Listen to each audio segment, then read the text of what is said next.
Okay. Well, hello and welcome to part 3 of space planning for small libraries.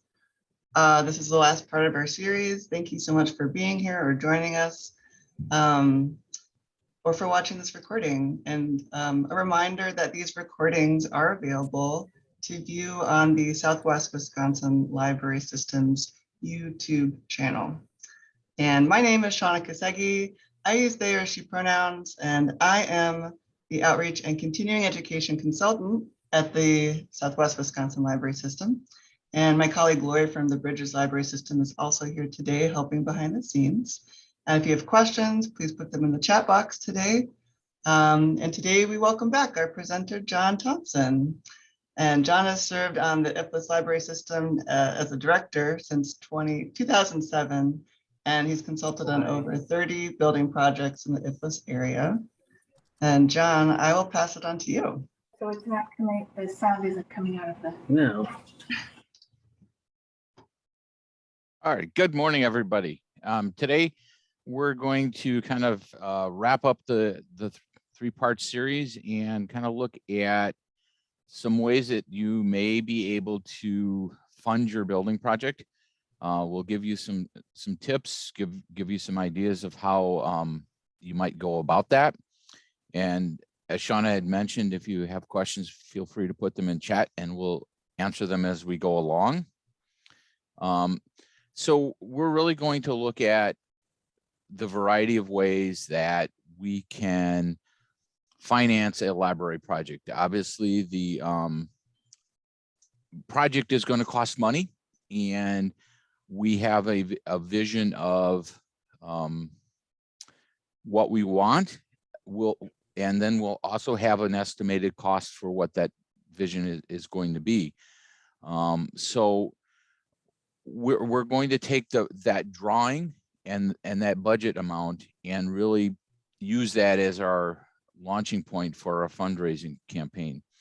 And I usually get the question, well, when do we start fundraising for a project? And really, if you're going to be successful at it, you need to have at least a sketch of what the outside is going to look like and a preliminary concept for your interior of your building. That's going to change over time because they always do, but it's just going to be a placeholder. So a lot of times municipal boards will say, well, we need to have some money raised for this project, but going out into the community and saying, we want you to give money to a library project when you don't know what it's going to look like is very difficult. You might be able to get some money, but you're not going to get enough. So you really need to have those drawings in hand and at least a rough estimate of what it's going to cost to start that campaign. But you can start preparing for that building campaign while you're getting those drawings put together. So we're going to go walk through some of the ways you can do that throughout this presentation. We're going to start off with some of the different ways that you can fund the project. So ideally, the easiest way would be your municipality is going to pay for the whole thing. That's been the case in some situations. In other cases, it may be a mix of municipality and fundraising. And in some cases, libraries have had to go out and fundraise for the entire project. There really is no one best way of doing it. But in general, when you're out looking for grants, if you have some sort of public commitment from your municipality for dollars, you're going to be more successful in that process. So these are really the big ways of funding it. So municipal borrowing, going out and basically borrowing money and saying, you know, we'll pay for it over 20 years. This has some challenges because your municipality is looking for funding for other projects, streets, fire stations, fire trucks, depending on what they're looking for. Impact fees, Some municipalities are charging fees to developers to help pay for new items down the road. If impact fees are an option, they would already have been in place in your municipality. That's not something that you want to start for a project that's ongoing. And then we're going to walk through some of the donations, the Friends of the Library fundraising events, and grants. So the biggest trick with municipal borrowing is that all municipalities have a cap that they only can borrow so much. And that's written in the statute, and they can't exceed that. Sometimes they'll self-impose their own cap, which is lower than what statute says. So if they're going to say, well, we're only going to borrow half of the capacity that we're allowed, and that's where we're sticking to, you have a tougher time making an argument going in there. And usually they'll have their financial advisors giving them advice every year on how much additional debt capacity they can bring on. So that's something to know about when you're starting a project, and really seeing how it fits in there. A good municipality will have a capital improvement plan. It will spell out over the next 5 years what they intend to borrow money for. And then that's where you can get the library into that plan and say, this is how we want to move forward. Now, impact fees are for new projects. So what they're looking at is the space for a library, for example, that's above what the deficiency is. So if your community already has that, and let's say your library was built 40 years ago, and you're short right now 5,000 square feet from where you should have been for today, impact fees can't bring you up to that 5,000 extra square feet. It's intended to get you beyond what you need today and move you forward 20 years, because they're really assessing those fees for future growth. You can use some of those dollars for planning. These dollars belong to the municipality, so they have control over how they're spent. Generally, when they've created impact fees, they'll have done an assessment saying this is where our deficiencies are. This is why we're assessing these fees. So again, check with your municipality to see if they've already have those in place. It's not something that you going to put in place and move them forward, because it takes a long time for fees to be built up. The other thing with impact fees is the municipality has to spend the money, or it goes back to the person they collected them from. So if they are collecting them, they do need to spend them. So that's something to watch for, because they certainly don't want to give back expiring dollars. And then when those are the real two big funding sources for municipalities. Again, you're going to just have to create an awareness, and that's what this whole project is going to be about. So going forward, you're going to be looking at some other funding. And what I've told many libraries that, you know, entire buildings or even just furnishing the building is not really something that you can do on bake sales alone. You know, obviously bake sales can be very successful, but you know, let's say you earn $2,000 in a bake sale, you're going to need 500 bake sales to raise $1 million. That's 10 years of bake sales to get you where you want to be. I've seen projects where they've started, and that's what they've kind of done, some of these smaller, what I call awareness events, and assume they're going to get enough money from these events to do a project. You know, even if you were to look to purchase furnishings for the library, in general, you're probably looking at a minimum of $100,000 to buy shelving and tables and chairs.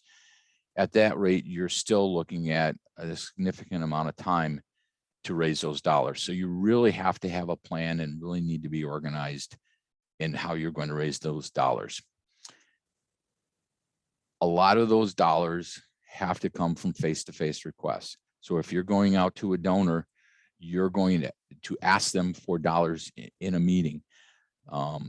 Community-wide mailings will get you some dollars, but they will not typically get you the larger amounts. So if you went out and spoke to somebody, they may be more willing to give you $10,000 versus if they got a flyer in the mail, oh yeah, I'll write them a check for $1,000. So you really need to target your audiences based on certain things. So, you know, look at businesses in the community, look at larger corporations. So, you know, for example, is they're a national Anderson Windows, for example. They have plants all over the area. They have foundations attached to them. So are those folks willing to give money to the library? You can do some stuff in newsletters and newspapers. Again, you're not going to necessarily generate big dollars from them. So how are you going to take those dollars? Cash, check, those, you know, obviously work well. If you set up a credit card payment system, just to remember there's fees attached for credit cards. So if somebody gives you a donation on a credit card, you need to pay the fees on that. So you're not necessarily going to reap the full benefit from them. Other places will also donate items, or maybe they'll give you proceeds from life insurance. They may say, well, we'll donate some art. You can then sell it. If you're willing to manage those, let people know. But if you really want to do the check and cash piece and be have a much simpler process, then you need to decide that going in before you start launching your campaign. Other things to consider before you launch the campaign is, are you going to sell naming rights to your entire building, to spaces within the library? How is that going to look? So how much of this $2 million project will a donor have to make to get their name on the building? How much are you selling the lobby for? How much are you going to sell the meeting rooms? And usually that's a share of that overall cost. So if it's $2 million, maybe we're going to sell naming rights to the library for, you know, 50% or 75% of the total project cost. Maybe the meeting room will divide up the square footage and say, okay, we're going to charge $40,000. That'll cover the construction of that space as well as the furnishing of that space. So you want to kind of figure out what's going to work best for naming those rooms. Typically, you'll want to put something in place to say the naming rights will be good for 20 years. You also want to be mindful that a donor may lose credibility in the community, and then you'll want to be able to pull that sponsorship off of buildings or off the rooms so that you're not associated with somebody whose reputation is no longer what it used to be in the community. A lot of sports and colleges, they've had some issues with some of their coaches and some of their donors in the past, and it's caused national issues. So we just want to make sure that we, as a library, have the ability to pull those names off if we want to. I've seen naming rights down to putting individual names on shelving ranges or circulation desks and things like that. So you really want to be mindful of what you want to sell for naming rights and what's going to be attractive moving forward in your space. One of the other things with donations is trying to find somebody that's willing to match. And that's a good way of increasing the potential. So if you can line up a donor to say they'll give you $200,000 if the community matches $200,000, that $200,000 that you're using as match, that often you can do with the smaller donations from the community, you know, the $5 that they raise in the penny jar, maybe the $1,000 or so that you would get from some of those mailings. This is something that you're really going to have the ability to get the community more involved with. Sometimes you can take pledges over a 3 to 5 year time frame. What you have to be mindful of is that your project comes due when the building's done. So if you're still waiting for pledges 3 to 5 years out, you're going to need some bridge funding for that. So you're going to have to look at seeing if the municipality will float you a loan to cover that gap. And those gaps could be hundreds of thousands of dollars. So you need to be aware of that. You also have to be aware that sometimes matches don't, or the pledges don't always come through. They might give money the first couple of years, but then drop off the next couple of years. So you need to make sure that you're covered for those gaps. So donations, many individuals or corporations are looking at it from a tax deduction standpoint, or, you know, some public good. So they're looking to give money to charitable organizations. So the library itself is a charitable organization as defined by the Internal Revenue Service. So you already have that status as a library. So any donations made to the library are tax deductible. If you have a friends or a foundation, they can be set up as a 501c3, and they also can receive donations. Just be mindful that those two organizations are separate, and that they do have their own boards, and they do get to control how those funds are spent. So if you're doing things for a building project, just have clear expectations between that group to make sure that dollars that are donated specifically to the library building project are coming back to the library building project, because that's what the donor intended for those dollars.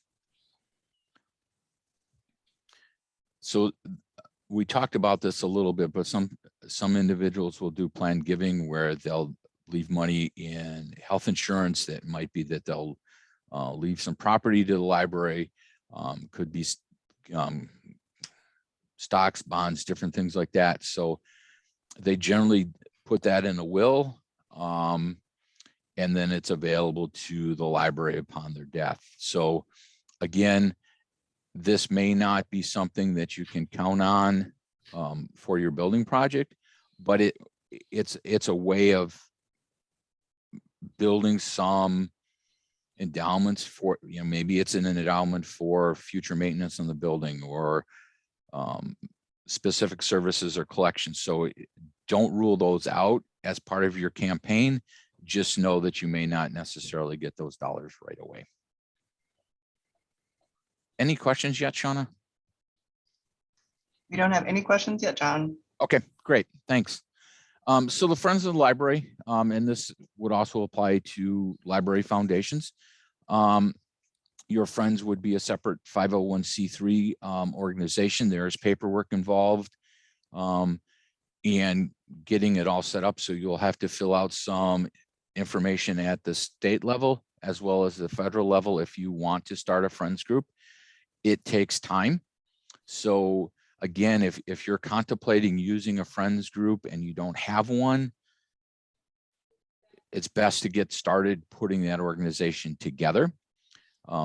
You could also, if you don't have a friends group and there's a community foundation within your area, seeing if you can be a subset of that community foundation so that they, in essence, help manage those dollars, but the library doesn't have to set up its own foundation or its own friends group.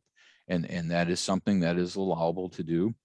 And it sometimes takes a little bit of the paperwork away. Often friends groups get started for building projects, and then when they're done with the building project, they're at a loss of what to do. So really think about it long and hard to see if you really want to go through all the paperwork and time to set them up. There are some IRS publications out there that will help worked you through that process. So, be sure to take advantage of those. Hey, John, Yes. someone asks, how would you let the public know about donating a part of their estate, real estate, life funds, et cetera, without sounding morbid?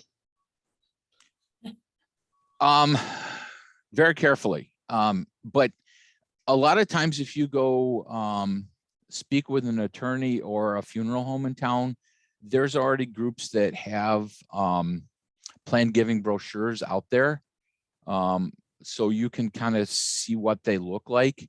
But part of it is having, if you're going to speak to an individual one-on-one, this may be a couple of meetings and couple of conversations to kind of get the process going and just say, there are different ways that you can help support the library, whether it's a cash contribution right now, or if you want to look about leaving a legacy for your community, we do have a planned giving brochure that I'll leave behind with you that you can look over. And if you have any questions, we can, touch base in a couple of weeks and discuss a little further. So you just want to kind of bring it up as part of a bigger conversation about how you might be able to help support the library, because some people can't give now, but they can give something into the future. So that it's really their legacy that they want to have for the community. But a lot of times the funeral homes or estate planners will have some of that information available. So I would just go, speak to a couple of them in your community and just start there. Thank you, John. Yeah. So one of the things with a building project, some people will look at the Friends of the Library again as that group to go raise the money for the building project. Your Friends membership, especially if it's an existing membership, may not be the right individuals to be asking for those big dollars. Generally, Friends look to help with special events, whether it's a book sale, or maybe they're looking at, the bake sale, or maybe they want to help with programming, or they want to sponsor author visits. They're really looking at smaller type events, and that's what they're comfortable doing. So if you do have a Friends group and they're not really comfortable being that capital campaign committee, use the Friends to help generate the awareness for the project, help them plan some fundraising events, see if they will volunteer at different events. So maybe the capital campaign wants to have a golf tournament, or they want to have a fundraising gala. The Friends would be a good organization to help with the startup costs for some of those things, supplying people to be at those events, and to really be that support network to get the awareness out there for that event. So use them in a role that they're comfortable with. And then you may have to go out and find other individuals to be part of that capital campaign. And we'll talk about that in a little bit. Again, Friends groups typically are looking at those small ticket items, whereas a foundation, generally when they're established, they're looking at endowing the library for years to come. So they're typically individuals that are willing to go find those big donors, really looking for those next group of people. But you often don't have both in your community. Some libraries have both. And then again, you have to coordinate, making sure that you're not stepping on each other's toes on who you're going out and asking for money. Hey, John. Yes. Someone's wondering if we'll be talking about hiring professional fundraisers. Yes, we'll run that. That's towards kind of the end here, but yes, we'll be talking about it. Thanks so much. Yep. So the capital campaign, you may want to then look at what are your donor levels. So what tiers are we going to recognize people with? Even you can do this with or without the naming rights. So if somebody gave you, $500,000, what kind of signage are you going to use to recognize them in the library? It's something that you can base them on themes, like famous authors. If you're in a area where there's a lot of nature, it may be something that you'll want to look at, different nature themes to sell the project. So these are just some of the examples that are out there, just to give you a sense of there are different tiers for donors. So, a certain level, maybe, for example, on the first one, contributor on up is recognized on a donor plaque on the wall. The visionary ones get the bigger plaques. The contributors may be part of their names are just on a bigger plaque for everybody that's at the contributor level. The helper level may get recognized in a print document, but that's not out there for the public.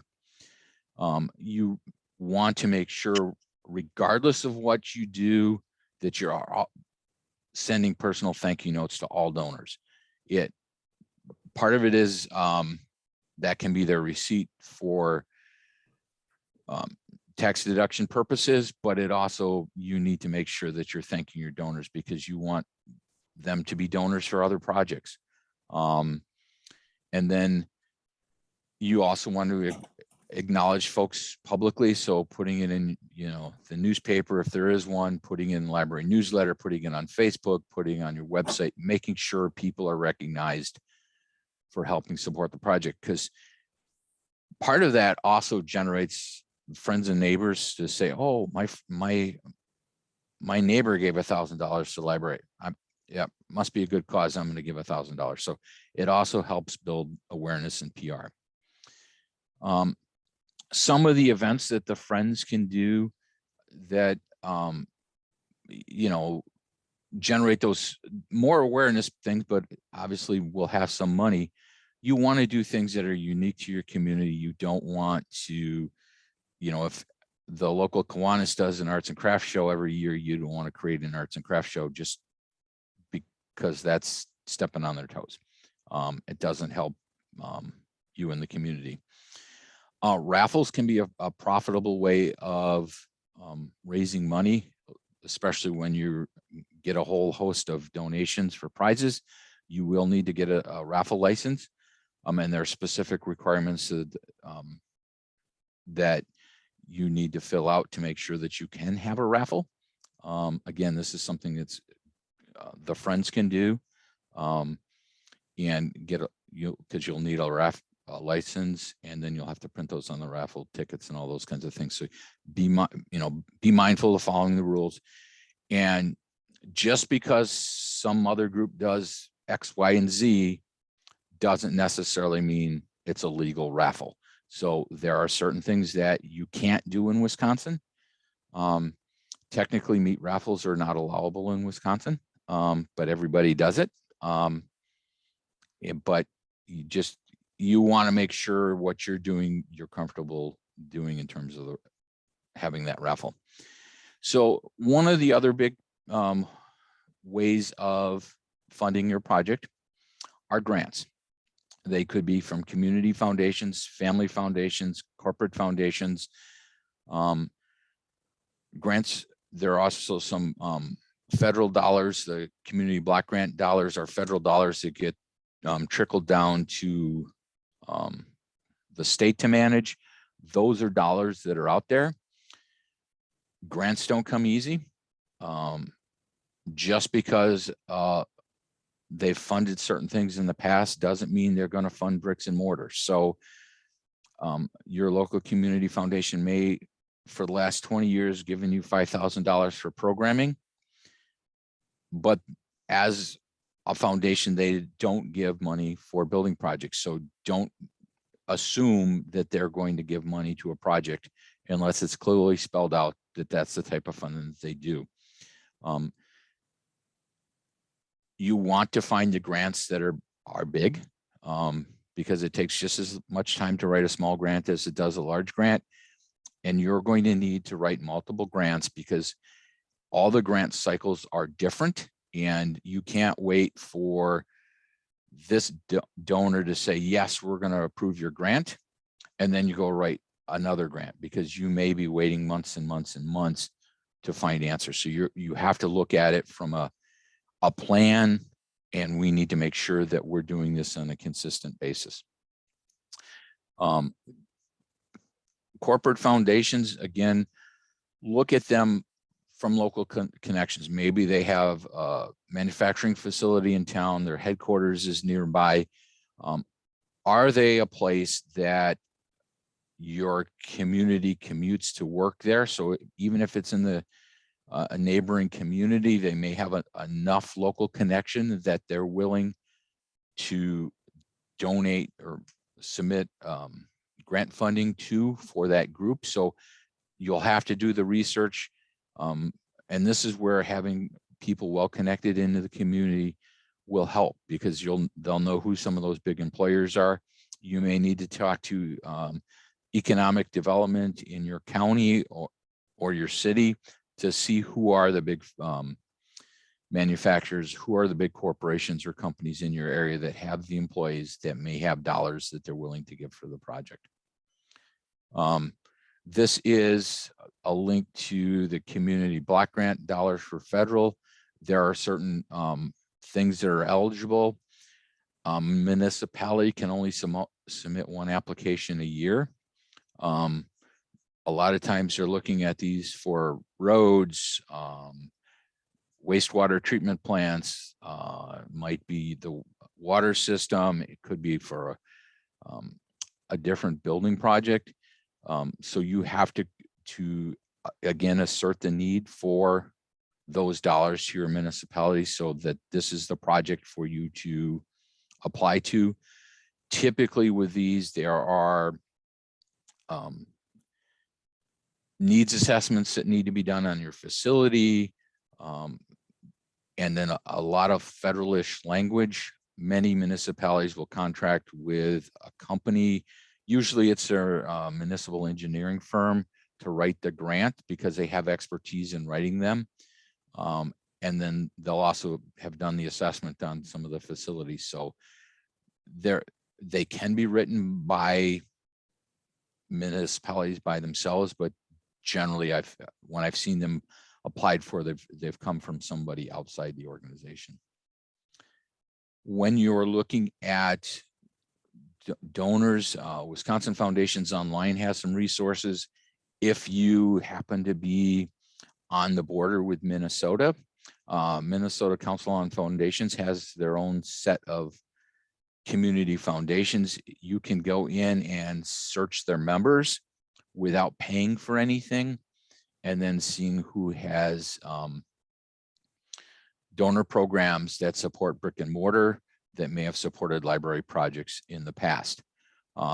There are Wisconsin Foundation Center guides out there in Wisconsin. Again, you can go look at the Foundation Center's online tools at these libraries and see if there's some that may work for you. You just have to kind of work through different things. Your local bank may have a community foundation or some other businesses. Usually they're found under community relations or about us tabs on their Facebook pages. They're not out there in plain sight. So just again, you know, use the resources that you have available. You can do that without a lot of dollars. So for example, this bank has information. They want you to fill out a quick questionnaire to see if it's something that they'll be willing to sponsor. You need to do those pre-steps ahead of time to make sure that you qualify for these grants. If you're not sure, they tend to have a person to contact who say, this is what we're thinking about doing. Does this fit within your granting categories? And they'll be willing to talk to you about that. That way they're not having their time wasted reading a big application that clearly doesn't fit their guidelines, but then they'll also give you some tips to maybe help it fit their guidelines if it does work for you. Any questions, Shauna? Yes, there's a question. How does one go about bringing up the conversation with the municipality on wanting to do a building project? Should I speak with the mayor first or mention it first to a city council member, or speak first at a city council meeting about our library's vote for a building project? Yeah, so the first step obviously is to make sure that the library board's on board with your building project. And then it kind of depends on what the structure of your municipal government is. So some villages and cities will have administrators. That probably would be the first person I would talk to and say, hey, this is what we're looking at doing. Is it okay if we come to the council and talk about it? You don't want to just come at them out of the blue and say, yes, let's talk about our building project. So you want to kind of start with somebody that you have the most comfort with. So if you've developed a great relationship with the mayor, I would start there. If you have a relationship with a city council rep or village board member, you may want to start there, especially if they're part of the finance committee or one of the committees that within the structure of your community, they will be one of the groups to talk about it first. So you may, as a starting point, say, let's say there's no administrator. You may want to start with a city council member and say, hey, can we bring it to the finance committee and give you an overview at the finance committee or a buildings committee and see what their reaction is there. Because if they're willing to support it coming out of committee, it's going to have a better chance at the village board or city council level. You certainly could bring it up right out at a council meeting, but you may want to wrap it into a presentation about the library itself. So maybe March, let's say March, April is a good time to kind of give the year in review from from the last year, and then what are your plans for the library moving forward. That way you can kind of slip the building into that. We're going to be planning for our future. We're looking at some space, and we hope to give you a presentation next month about the space needs for the library. So phase it somehow, whatever seems to work best with your community. John, there's another question. How much in the way of preliminary work has to be done before approaching CDBG and other resources like it? So CBDG, you're going to have some sort of needs assessment. You're going to have some sort of sketch of the building and some sort of projected cost. They're going to need all of that information for a grant. Regardless of whether you're talking to an individual or a grant source, at a minimum, you're going to need some sort of conceptual drawing and some sort of projected cost. They're not, and at that point, you're also going to need buy-in from your community saying, yes, we're going forward. Yes, it's okay for you to go raise money. Yes, it's okay to move forward. Without that, none of what we're talking about now should be going on, because people are not going to give to a project that's a what-if project. Thanks, that's all we got. Okay. So we've kind of talked about the sources of the money. Now we're going to jump into kind of developing that campaign. So creating that fundraising committee. So typically it's called a capital campaign committee.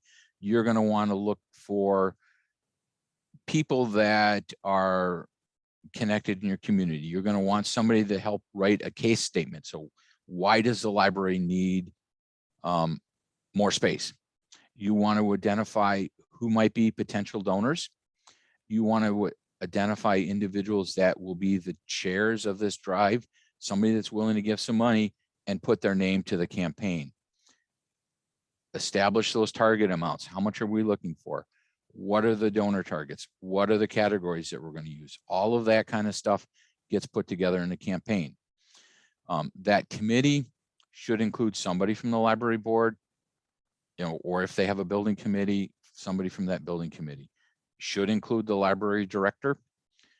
You'll want to look at some potential donors to be on that committee. You want people that are comfortable asking for big dollars.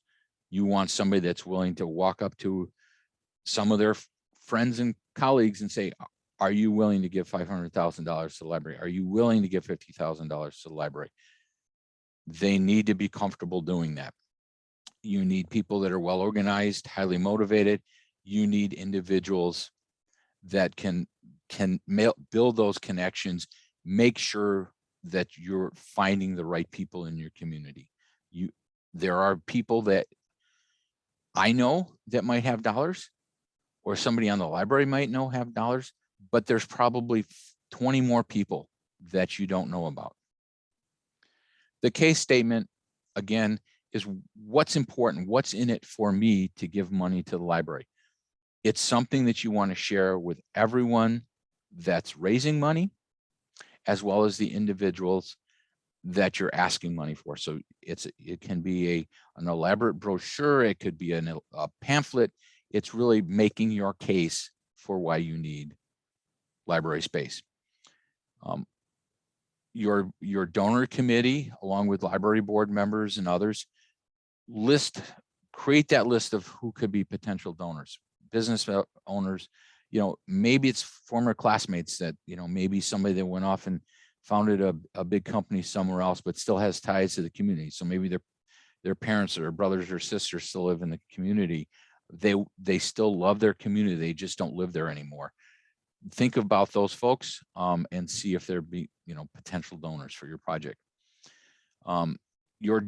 Your campaign target is what gap you have from what the municipality says they're willing to contribute. So, if it's a $2 million project, let's say, and they say, we're going to give you $500,000, that you have a $1.5 million gap. You may be on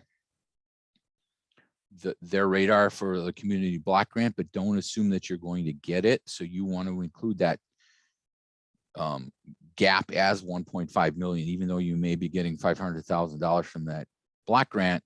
You still have to write the grant. You still have to be awarded the grant. Not everybody that writes one gets one. So you don't want to sell your campaign short. The campaign chairs should, again, be willing to either contribute a significant amount or bring donors that can contribute specific large ticket dollars to your project. So you want to be selecting the right people to lead that project. Again, your donor targets, the biggest thing is making sure you establish targets that donors in the area can meet. So looking at your community and saying, yes, we feel we can do this.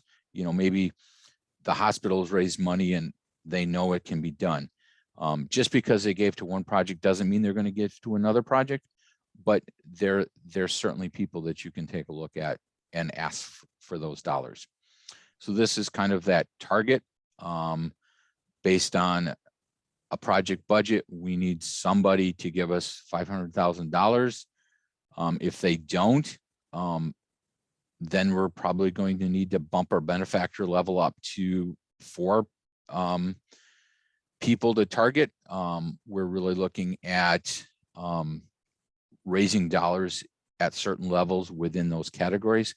All of those can be adjusted, but this is giving you and your campaign targets to aim for.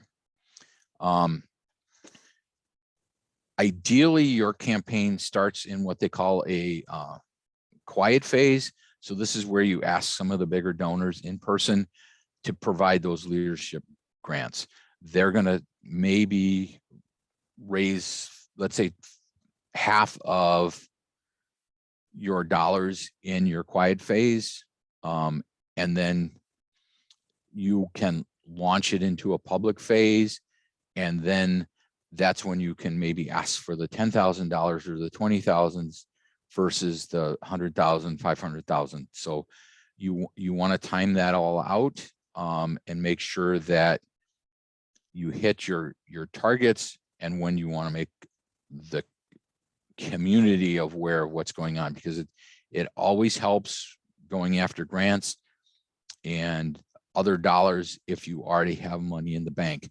But again, you can't put that money in the bank until you have something to sell. So you need to do all the timing just right, but you may be able to at least have some conversations with a big library. If you know a big library supporter that has dollars, you may have those conversations ahead of time without a project, but you're not going to necessarily get a commitment from them until they know what they're paying for. One of the things when you're conducting a campaign is to see what's going on in your community. So if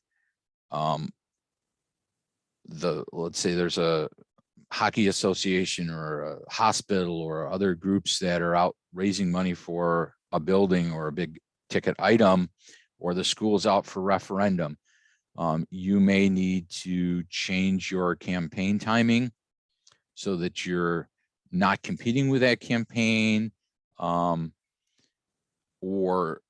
going after the same set of donors. It depends on what the capacity of your community is for giving, and that can change. Not everybody's going to give to the library that gives to the hospital. So again, trying to know your community, that will be helpful. You want to make sure you're promoting the campaign, have staff or somebody who's a volunteer. Again, this may be a good avenue for a friends volunteer, especially if they have PR marketing experience. You want to make sure the campaign is promoted. You want to make sure your brands are out there. You want to make sure your brochure looks professional. You want to make sure what you post out there conveys the message that you want. You want to give them some places to land, whether you create your own Facebook page for the campaign, put a link on your website, use a friends page, whatever way you use to create that awareness. You need to make sure that people are liking it and following it so that you can build that support. If they want to refer to the pictures or they want to find out how to donate, all of that information is on that one central spot.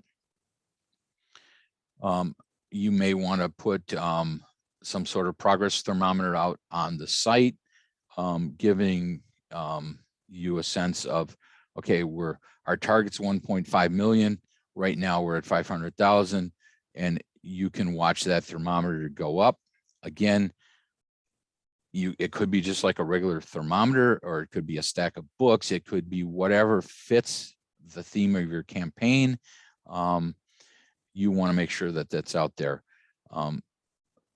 Make sure, however you're promoting the campaign, that there's lots of pictures. So if somebody gives you $500,000 or $100,000, have that big check out there so people can see who's giving dollars. There's the recognition out there, just to be aware that things are happening with the campaign. When it's in that public phase, you want to make sure you're out there informing folks. You don't have to do it every week, but you should do it on a regular basis. And so all of that campaign, you can do that campaign set up all by yourself, or you can hire somebody to be a consultant to help you with that process.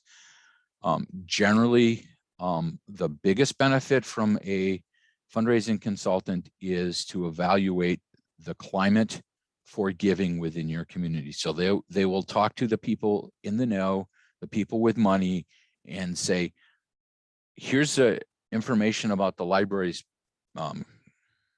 campaign. Again, they're going to give them the case statement. What do you think you'd be willing to contribute to this project? They're not going to ask for the dollars. Generally, they'll set up the team, they'll provide guidance, but they will not be doing the actual work. So if you need somebody to help with a setup, you can hire a consultant, but they're going to take a percentage of the fee. So if it's $1.5 million, they're going to take a percentage of that $1.5 million. And what that percentage is varies by group, and also based on the scope. There have been a few projects where I've seen that they've hired somebody to actually go make those donation asks.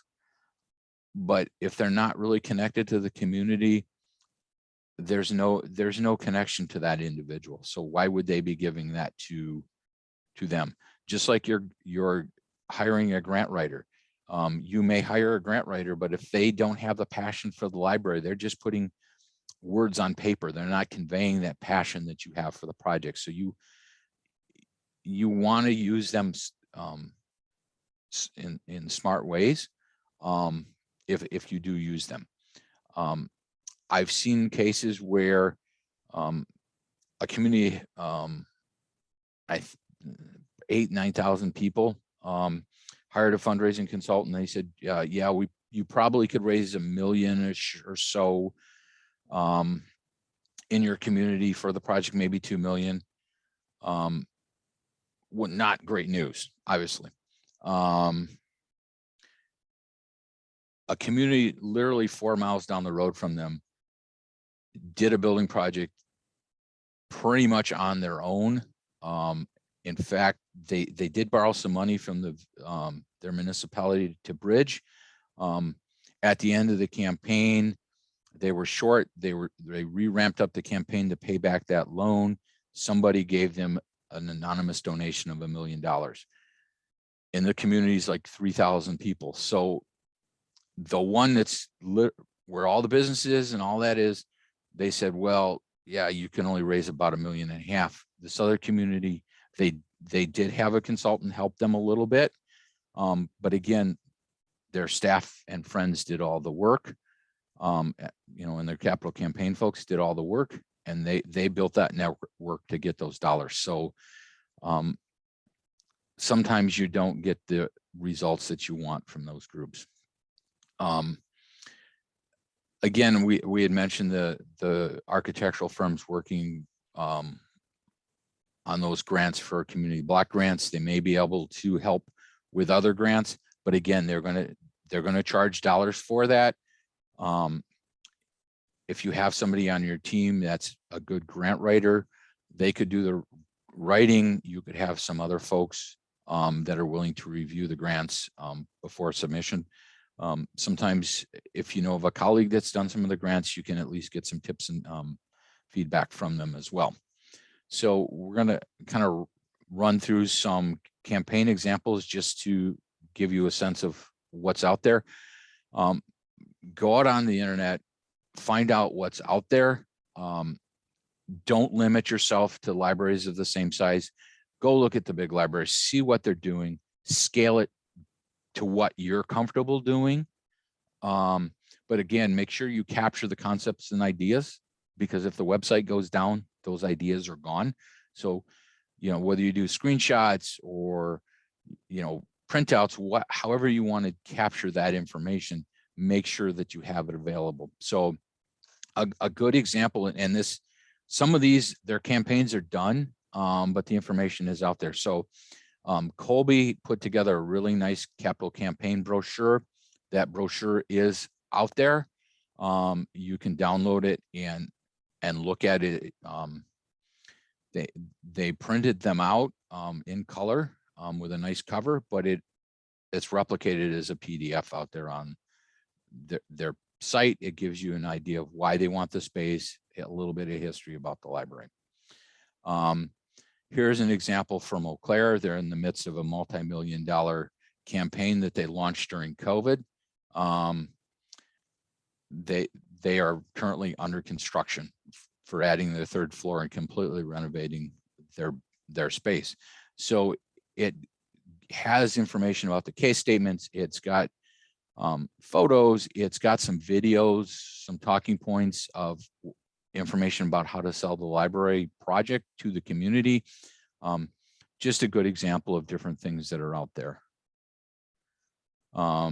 Ellsworth is another example. This project, they've had this project going for a while now. They're literally out to bid right now, and they should know by Thursday what their construction cost looks like. But they started off with their building committee meetings and agendas, some space assessments they've done, some video from the library director. So there's information out there to kind of scale that project. So it kind of captures some of the things that a larger library is doing, but it's comfortable within what they're available. So I sent Shauna the slide deck. There are some additional resources on here to give you some tips to go to different places to find resources. There are some books out there on grant writing, but again, you know, just kind of look at things that you need for yourself, but there really is no magic one way of doing this. It's all going to take time, planning, and coordination. So you're going to be in it for the long haul. You're going to need to ask for significant dollars to make this happen. And you just need to be comfortable doing that. So any other questions, Shauna? Yeah, there's a couple. Someone was wanting to know if you said that the library director should be on the capital campaign committee or not.